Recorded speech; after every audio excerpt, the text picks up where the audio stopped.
Welcome to History Adventuring. This is episode number 354. I'm Brad Hall, and today we're understanding my tribe, the Anglo-Saxons.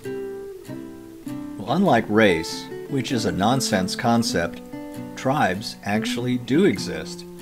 And that's because they're a social construct, like any type of group created by people, like nationality, or people who like to drive MGs. And since I can time travel anywhere, today I thought it would be fun to go back and look at my tribe, the Anglo-Saxons. It's been a very long time since that tribe existed. And really, you're talking about two tribes combined together, the Angles and the Saxons. Yes, that's where we get the word England. It could have been Saxon land. And of course, my people didn't call themselves Angles. They were just the people. All tribes are the people to themselves. Only outsiders give them names. Of course, I have no written documentation that I'm from these tribes. I just know that my ancestry is from England, going back to the 1640s. In the days of King Arthur, there was no written language for my people, whom the Romans called the Britons.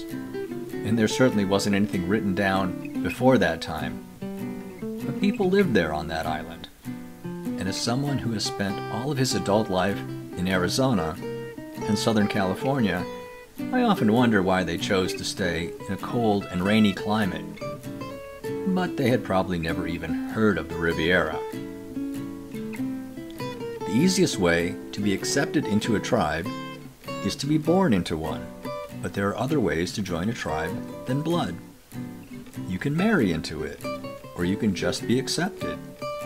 So there's no blood test for being part of a tribe, although for most people, that tends to be the easiest way to determine it. So a tribe is a political construct made up of a group of people who have similar goals, who trust each other. And like tribes all over the world, my tribe protected their territory. So make no mistake, the invisible boundaries that the young King Arthur flew over in The Once and Future King were actually very visible to the people who protected those boundaries.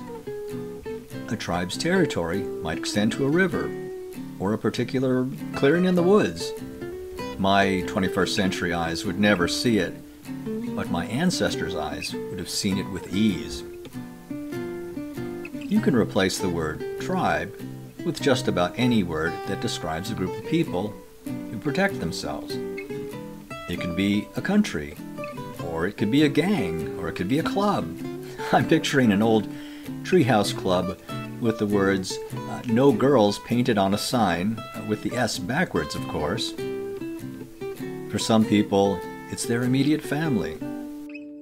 Or it could be just a spouse and their dog. I remain in the tribe of the people who went to my high school, which is just one of the many tribes to which I belong.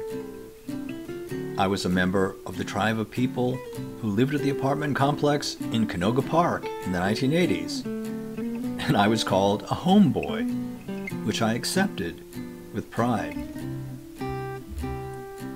Anytime a group has accepted me, I've worn it with pride. When I drove an MG, I would always wave to fellow Morris Garagers.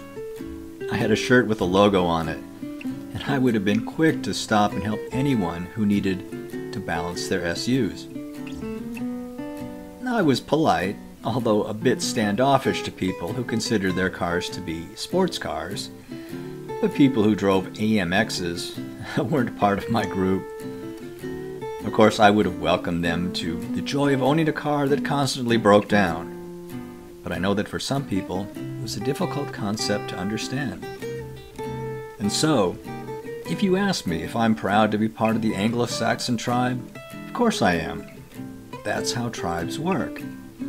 This has been History Adventuring. I'll talk to you later.